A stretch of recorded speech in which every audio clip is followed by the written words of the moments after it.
Check, check, mic. 1, 2, 3. Hello. Hi. Me again. What did we discuss this week? Okay, so, all right. I'm going on being a nurse for 10 years this year. Wow, 10 years. I know a lot of nurses out there have been nurses for 20 plus years, and maybe they started as an LVN, or they started as a PCA, or someone who helped at the bedside. Some people have started, well, even before becoming a nurse, they had family members who were nurses who inspired them to be nurses. And then you have people like me, where you kind of just fall into it, thinking one way about nursing, and then it turning out to be something totally new and different. When I became a nurse, I was under the impression that I was going to be like a doctor or something. I didn't really understand the whole concept of nursing. I'm the first nurse on both sides of my family. As far as I know, from my family members that I do know, I am the only nurse at the moment. But I grew up being cared for at home. And my family didn't really go to the hospital unless it was an emergency. And going to the doctor wasn't really something that was very common because I'm first generation, and my mom and her family would just cure everything at home. You have a tummy ache, we'll make you chamomile tea. You're sick, we're gonna bust out some Vicks. Never allowed it to get to an extent where we felt like we needed to really go to the hospital. So when I first started going to the hospital, it was very different for me to go from being someone who liked to be outside and explore, and then being in a setting where the lights are fluorescent and it's cold, and unless you make time to go outside, you can go and take a break. Now, that was before I became a nurse, and it took me about 2 years to adapt to that, working 12 to 13 hour shifts, maybe even working a little overtime because you're needed, and so on and so forth. And then everyone will say, oh, well, you only work 3 days out of the week. That's super awesome. You get to do whatever you want on your days off. When you work long shifts, you kind of stuck doing everything that you didn't do for 3 days, having to recover and then do all of the stuff you didn't do on those days.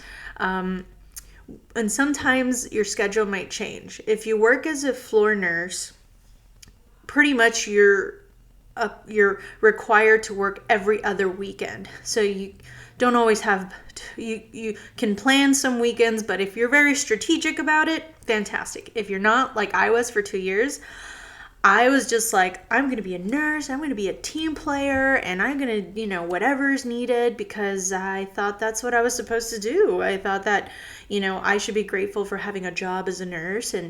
But then you get to a point where you get kind of just plugged in. When you don't have a preference, you get plugged in. You get plugged into work 1 day on, 1 day off, 2 days on, 1 day off, 2 days on. And that kind of shifted for me because I didn't understand what kind of schedule I kind of wanted to be on, because I didn't understand any of that. Unlike some people where they know others who have done it for a long time. Now you have the strategic nurse, and then you have the experienced nurse, right? Those who are experienced know the system, know how things work, and they know exactly how to get their way. And then you have the strategic nurse where, like, maybe they knew someone and they were told how to do this, and maybe they have the surrounding at home.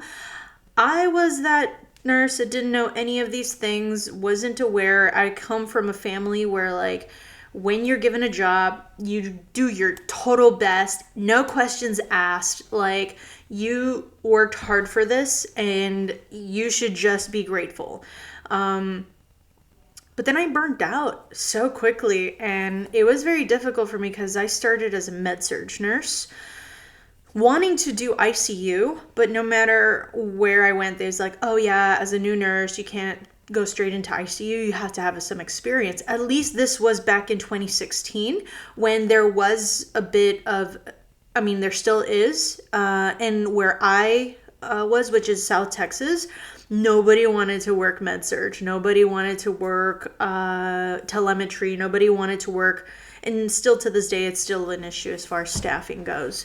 So I did some research and said, get experience in med surg for about 2 years, and then you can go ahead and do ICU. Well, I got stuck in med surg for about 3.5 years, maybe 4. Not until maybe my 5th or 6th year as a nurse did I finally get a chance to actually even step into the ICU arena. And that wasn't until during COVID, I was working a step-down unit, and then I entered into ICU. Unlike other people, now today it's like they go straight into ICU, and it's a different flow. Anyhow, with all this said, everything that I just mentioned, as far as strategic nurse, experienced nurse, and someone who had totally no clue. Okay, so we're in a position where we're keeping nurses around, and then you get so burnt out that now you're just working for a paycheck versus working for a patient. And I think that that's a problem. I was overworked for quite a while. I had to take a break where I wanted to quit, so they gave me some kind of mental health time off. That didn't help because when I went back to work, it was the same thing. And I was having panic attacks. It was just, and the flow at the time was a lot of micromanaging. And I was one of the only Spanish speakers on the unit. We don't get compensated very much for being bilingual, but we get used a lot. And it depends on the nurse's strength and resilience and, of course, leadership to be able to say, hey, please use the translation line, where they can translate. Please utilize all the other resources that are on the unit versus, hey, Gracie, you speak Spanish, can you come and translate something for me? Because I'm taking care of my patients plus other people's patients when you're being pulled aside. That can be difficult, but for me, I've quit nursing many times. But I quit certain positions. I just never quit nursing because something about patient care, something about being there for someone who's vulnerable, something about being there for someone who needs you or who needs at least your expertise. And I don't mean expertise like, oh, my blood pressure's high or my blood pressure's low. It's more like, you look uncomfortable. Could you use a blanket? That kind of expertise, the kind of expertise that makes people feel like human. That makes sense, like putting the socks on, not like backwards, but like properly, like put the socks on the patient right, not just put the socks on the patient. They notice all of these things. And I've worked in private hospitals and public hospitals. Private hospitals really pushed a system that was effective, and I will say that very kindly. It was extremely effective, but it wore me out. And it was kind of that, the micromanaging, you did everything you could, but then if you missed one step on the strategy or that technique that they're putting in, you're out. You're out of you feeling like you did something good that day. And I find that very difficult for nurses like myself. I can't speak for all the nurses. I have met a lot of nurses that are extremely resilient, super motivated, or super just really good in their way. But one of the things that bothered me the most was that when I was having a hard time, the stigma that oh, well, maybe you should go see a doctor and then get medicated for what you're going through. And at the time was a little bit of depression because I was confused, because a lot of what you do at the bedside, you take it with you. At least for me, that was what was happening. For some people that might not happen. Maybe they have a different kind of way. But what are we doing for those nurses who really, really, like myself, who really love being there for patients no matter what. For those nurses who they don't want to take pills and medications just like the patients do. Like, we're patients working at the bedside. Like, I have to take care of myself and take pills so they can take care of you. I wasn't like that before. Where is this going? I think this is going into the whole when a nurse really enjoys her job at the bedside.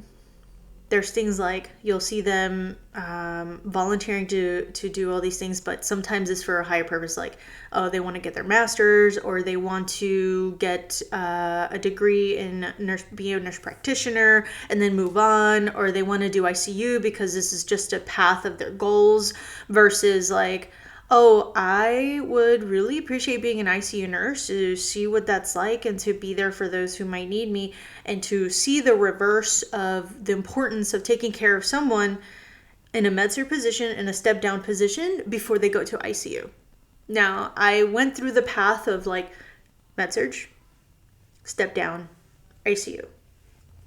ER, I've mostly done where it's those observation patients, not so much ER, like we're going to save your life and everything. That's hardcore. That takes a different kind of spirit and badass go ER nurses, because y'all rock and y'all work together and you help each other out. But because that patient is kind of like you're waiting for them to move elsewhere, versus you actually have to keep that patient, and you have to keep that patient stable, and you have to keep that patient from getting worse and make sure they get better, because you don't want them to go either back to ICU or send them home and then come back. Like, it's a different structure. And I feel like I remember a teacher of mine when I told her I wanted to really do ICU, because I stayed in contact with a lot of my with two of my professors from when I graduated, and I said I'd really like to do ICU, and she said med-surg nurses is where it's at. And she was mentioning this in a way where, like, you belong in med-surg, but a part of me just wanted to do ICU because this is something I told myself I was going to do, and I wanted to do it, and I got the chance to do it. I did trauma surgical ICU at one of the best, like, known hospitals at Ben Taub, out of all places, in Houston, Texas. Because someone said, if you can work at Ben Taub, you can work anywhere. And my goal was that I could be able to get a job anywhere and work from anywhere. And I got that opportunity in the States. I worked in North Carolina, California, New Mexico. I've worked in Texas, South Texas, Central Texas, and East Texas. And seeing the flow of how things work out. I even wanted to go to New York, but I didn't get a chance to, because recognizing myself and what I wanted, I had to stop and think, because I wasn't sticking to one place, but I always stuck to the bedside. No matter what hospital I went to, no matter what state I was in, I always stuck with my patients. Like, what took me back was patient care. Was all of the time and effort that I put at the bedside, that I put out of work. I did it so that I could be a better nurse at work. My huge thing was, I just want to be a good nurse. Like, that was like the biggest thing. And even like sometimes I feel that choke, right? Like, we're like, I just want to be a good nurse, because going into nursing, there was a lot of, oh, nurses don't do anything, nurses are lame, nurses don't that, blah, you know, a lot of negative feedback I received being a nurse. But then they also got the whole, oh, nurses are heroes, but I didn't feel like a hero. And of course, this is a psychological thing that maybe some go through, not everyone, but this was the cap that I had, and this is the cap that I'm talking about today. Everyone has a different one. But I have encountered a lot of nurses that wear the same cap, where they feel like there's a lot of push to make things better, but they're at a loss once they go home. They maybe have to put a lot of time into their family, put a lot of time into their other things that are going on outside of the hospital setting. Unlike for myself, my main focus for about 8 years, even still today, I mean, come on, I'm doing a few other things, but for a long time, a lot of my life was based off my career as a nurse. And I wanted to take on a leadership position, but I noticed that it was just very limiting, and it was okay, you can be at this leadership position if you believe in what we're doing right now. And a lot of times I had a hard time believing in there was a mission and values, but the mission and values wasn't being instilled because there was a lot of changes, a lot of occurrence, which I had to learn. I had to learn to be understanding of the financial part and aspect of hospitals, and understanding of how things worked as a manager, and that helped a lot when I got my master's in nursing education, which I really focused in on leadership and management, because that's where I felt that how can I get my team. Okay, let me rewind a little bit. One of the best feelings a nurse can get is when you have a patient and the patient tells you, thank you, I'm so glad I got you as a nurse. Are you here tomorrow? That is difficult to hear. Not because, it's difficult, not in the sense where, oh, you should be grateful that someone thinks that you're the best nurse ever. The difficult part is that why aren't we all being the best nurse ever? We're in a position where we are there for people who are extremely vulnerable. They are in a position where it might be their 5th, 6th time back in the hospital. It's not always fun. Sometimes for some, when they don't have family at home, it might be their only place where they feel connected to somebody. But then there's also those who have never been to a hospital. It's their first time. And they have all these ideas of what it's like to be in the hospital. And sometimes they come in and they treat you as a nurse terrible. But they don't treat you terrible because you're terrible. They treat you terrible because they're afraid. And I think that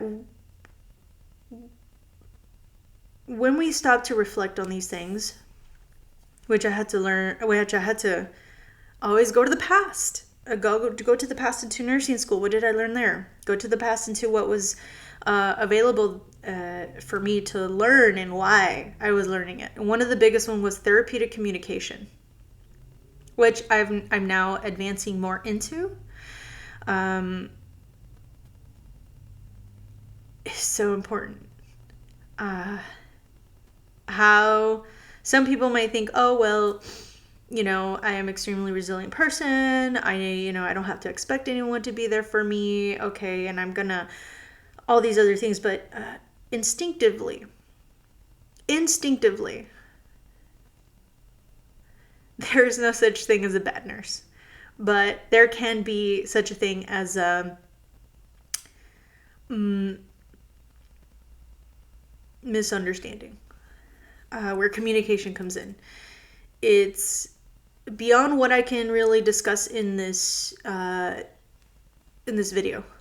However, as far as therapeutic communication goes, active listening at a layer that has taken me a while to process, because in nursing, we have what's called the nursing process, where you're assessing, implementing, evaluating, all of those.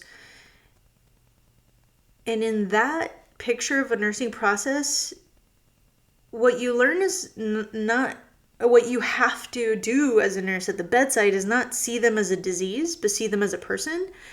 And even a nursing care plan cannot have a diagnosis that a doctor does, because our position is so different because of our continued interaction at the bedside for a patient.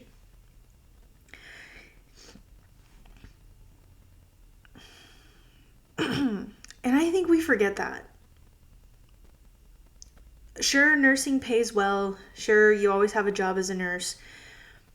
And you're always going to get patients. But what kind of nurse do you want to be?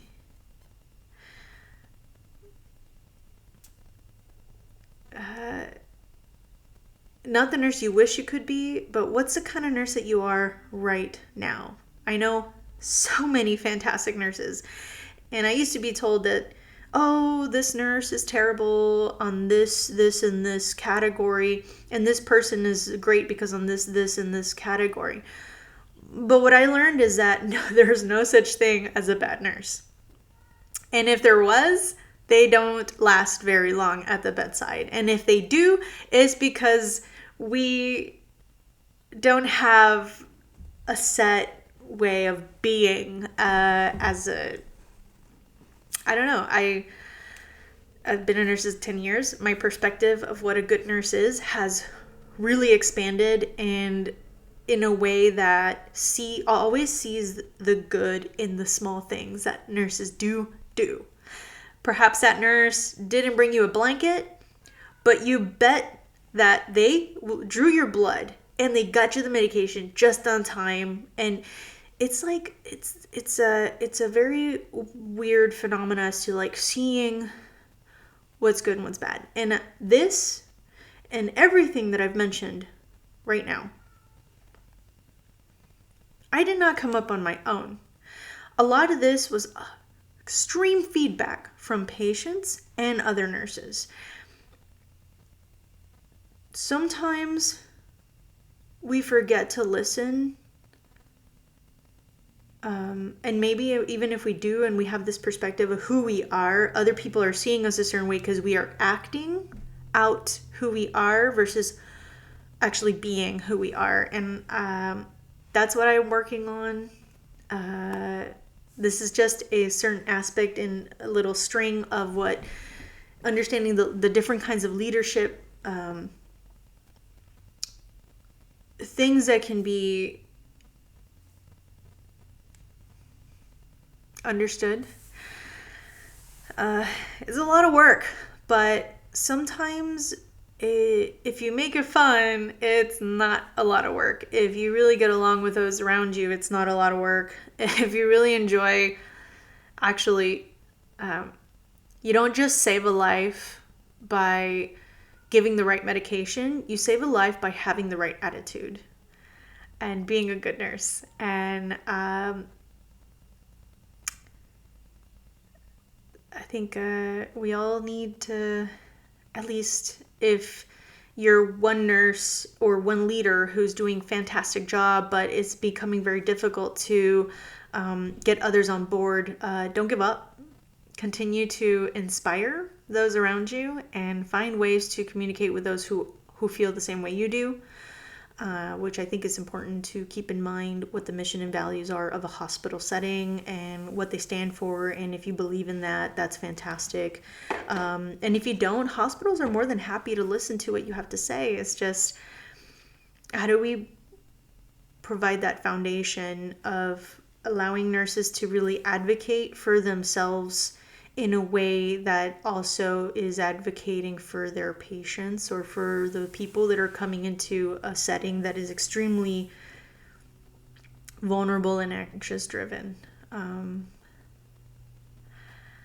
I still have a lot to learn, and I'd love to hear more from you. If you have anything to say or anything to put in, let me know. I'm more than happy to have like an interview. If I'm totally wrong about any of this stuff, great. I just think it's important to speak up about it and be there for those who don't yet know how to speak up, and find ways to collaborate with those who really want to make a change. All in all, I'm going to wrap this up. Thank you for listening. Zenith Nurse. You can also find me on LinkedIn. I'll put my information on here. Currently working on a Healthcare for All conference. It's a learning conference, and seeing if I can find other people who are like-minded, still have a heart, and or are losing their heart and want to gain their heart back in the process of them kind of just doing something in this world, or whatever you want to call it, whether it be spiritual or whatnot. I I appreciate the openness of all of this, and this is one way I'm opening up about it, and I look forward to many more. Fantastic. Thank you, all you nurses. Thank you, all you leadership. Thank you, all of the hospitals. And thank you to all of the patients who, despite being in a very difficult situation, entrust us to do what we can to help you in ways that we can. And I look to a better future for healthcare, and I just, yeah, it would be fantastic, and even just talking about it is a really good start. So let me know. Put your information in the comments. Subscribe and or follow me on LinkedIn or connect with me. But thank you for listening. These are long videos. And for being open to the information that was mentioned today. All right, thank you. Bye.